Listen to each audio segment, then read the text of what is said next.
Hello दोस्तों, welcome to my channel. तो आज हम बात करेंगे हिंदू लॉ के बारे में, जिसको कि फैमिली लॉ फर्स्ट भी कहा जाता है और फैमिली लॉ सेकेंड जो है वो मुस्लिम लॉ को कहा जाता है।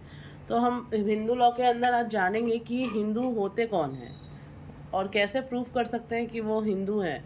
और ये जो है हिंदू लॉ का जो भी दिया हुआ है कि कौन हिंदू है कौन नहीं है, वो हिंदू मैरिज एक्ट के अंदर दिया गया है। इसका कोई पार्टिकुलर एक्ट नहीं है कि कौन हिंदू है कौन नहीं है। तो हिंदू मैरिज एक्ट के अंदर ही इसको बोला गया है कि कौन हिंदू है कौन नहीं है। ये जो है हिंदू मैरिज एक्ट 1955 में लाया गया था, जिसके अंदर की सेक्शन 2 में बताया गया है कि कौन हिंदू है कौन नहीं है। तो जब आप हिंदू लॉ पढ़ेंगे तो उसके अंदर जो सेक्शन 2 है उसके अंदर आप देखेंगे कि सारा मेंशन किया हुआ है कि क्या क्या क्राइटेरिया है एक हिंदू होने के लिए। तो अब हम बात करेंगे criteria criteria of Hindu law, sorry criteria of Hindu. तो सबसे पहले आ जाएगा इसके अंदर कि वैसा आदमी, any person who is Hindu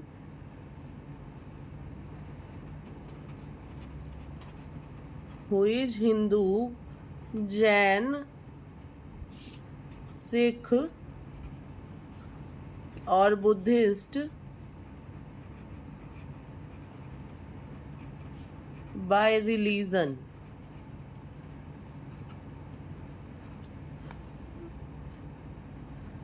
that is Hindu by religion.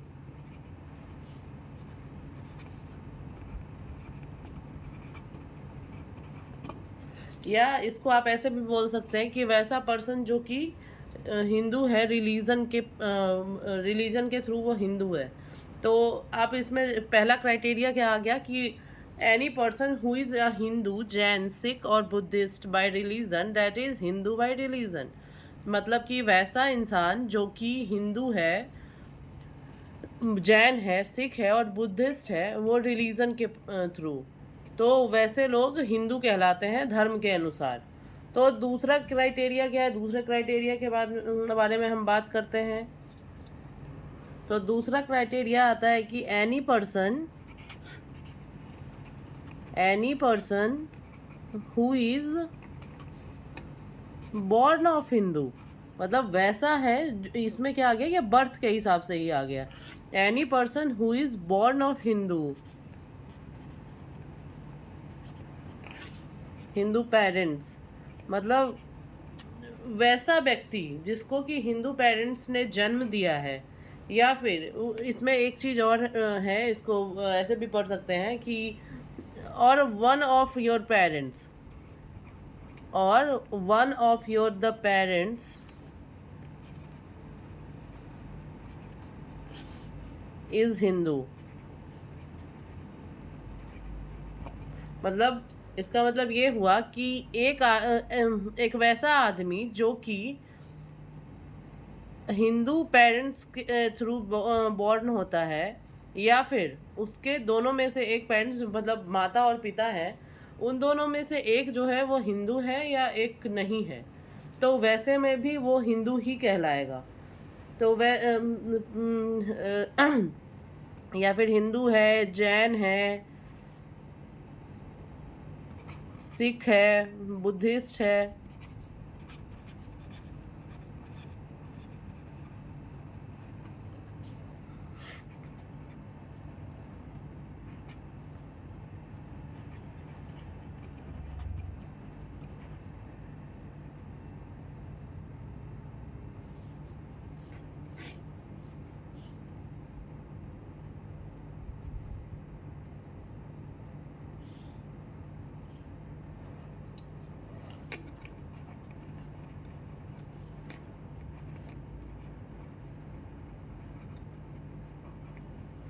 तो इसमें बात करेंगे कि वो जो है ये फिर बॉर्न, मतलब ये कहला जाएगा बाय बॉर्न। मतलब पहला हो गया Hindu by religion, Hindu by born या हिंदू बाय बर्थ। इसे कह सकते हैं हिंदू बाय बर्थ।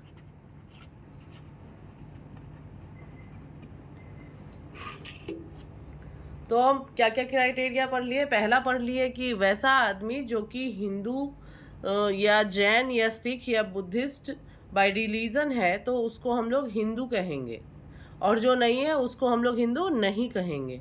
तो पहला आ गया हिंदू बाय रिलीजन, और दूसरा क्या है, हिंदू बाय बर्थ।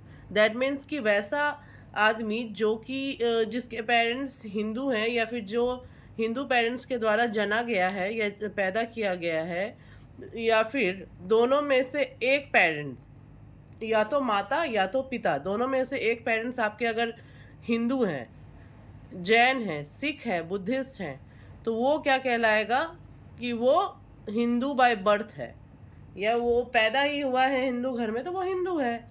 ये तो आप लोगों को पता ही होगा कि हिंदू, जैसे आगे वाले में ही पहले लाइन में ही हमने बात कर दिया कि हिंदू जैन सिख और Buddhist by religion, that means Hindu by religion. मतलब ये जो है हिंदू जैन सिख और बुद्धिस्ट, ये जितने भी लोग हैं, जो भी कम्युनिटी वाले लोग हैं जो इस धर्म को फॉलो करते हैं, वो सारे हिंदू कहलाते हैं। और तो इन्हीं के जो parents Hindu Jain Sikh Buddhist by religion है, तो उनका जो बच्चा होगा वो ऑटोमेटिक हिंदू होगा। जैसे हमारे माता पिता, अगर मान लीजिए हम हिंदू हैं, तो हमारे माता पिता जो हैं वो हमें पैदा किया है, तो हम लोग भी ऑटोमेटिक हिंदू होते हैं। या फिर हमारे माता पिता में से कोई एक अगर हिंदू है और दूसरा मुस्लिम है, फिर भी हम हिंदू होंगे। तो चलिए तीसरा क्राइटेरिया के बारे में हम बात करते हैं। Any person who is not, देखिए यहाँ आ गया not, who is not a Muslim,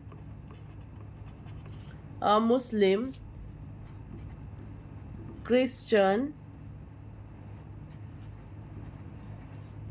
Parsi or Jew, and who is not governed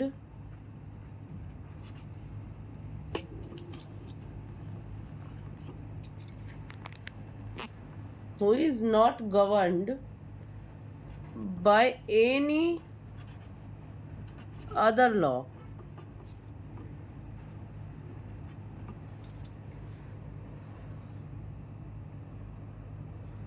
तो बात करते हैं कि तीसरा क्राइटेरिया क्या है। तो तीसरा क्राइटेरिया यह है कि वैसा आदमी जो कि ना मुस्लिम है, ना क्रिश्चियन है, ना पारसी है और ना जियो है, और वो कोई भी अदर जितने भी लॉ हैं, फैमिली लॉ है, उसके अनुसार गवर्न नहीं होता है, तो वो क्या कहलाएगा, दैट इज हिंदू। तो ये जो आएगा वो हिंदू बाय लॉ आएगा। क्या आएगा, हिंदू बाय लॉ।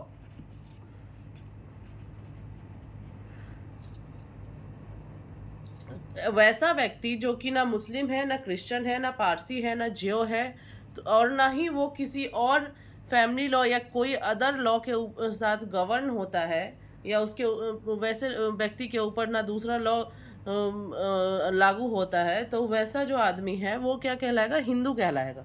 तो हिंदू बाय लॉ हो गया। ये कानून के अनुसार भी तो हिंदू होना चाहिए, तो ये हिंदू बाय लॉ हो गया। तो आप लोगों को शायद समझ में आ गया होगा इतना तक। तो हम लोग चौथे क्राइटेरिया के बारे में बात करेंगे। तो चौथा क्राइटेरिया क्या आता है कि कन्वर्जन और रिवर्ट। कन्वर्जन और revert,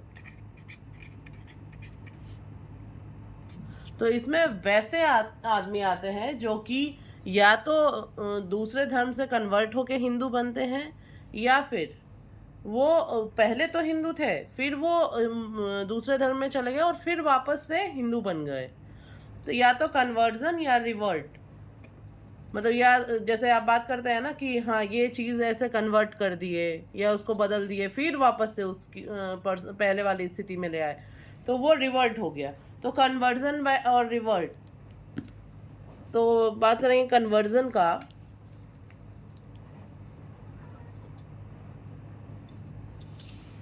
any person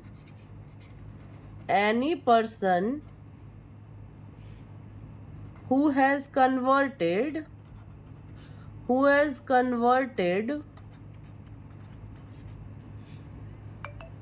or reconverted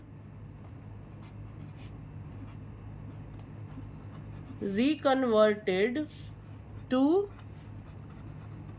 Hinduism.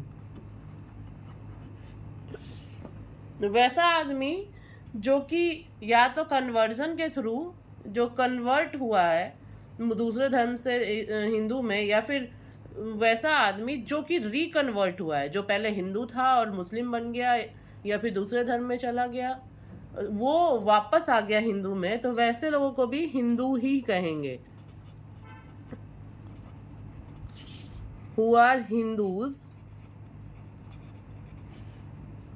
Why? Conversion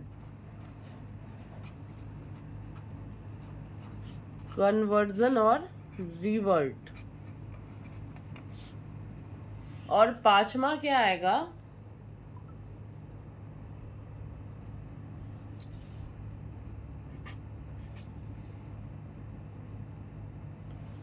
पांचवा आएगा residency clause.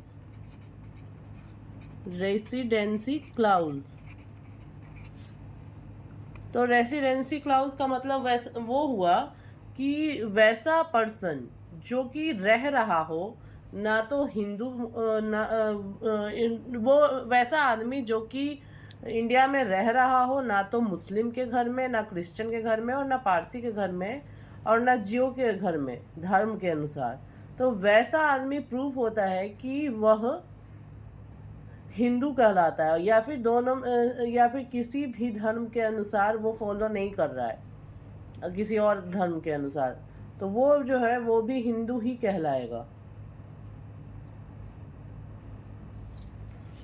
Any person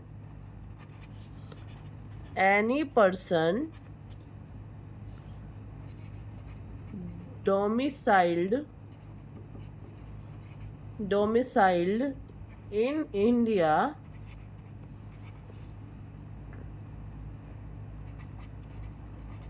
who is not a Muslim,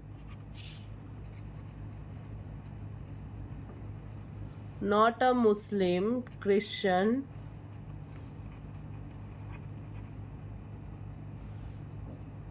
Parsi,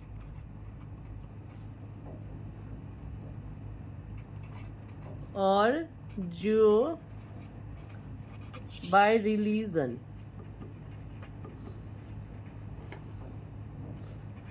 unless it is proven that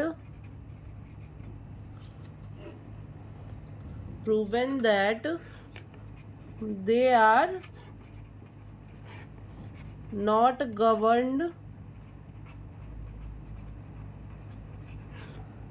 by Hindu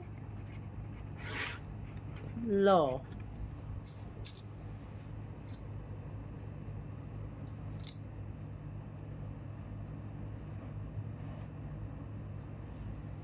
तो वैसे लोगों को भी ये जो है ये 5 क्राइटेरिया है जिसके अंदर कि आप पता लगा सकते हैं कि आप हिंदू हैं या नहीं हैं.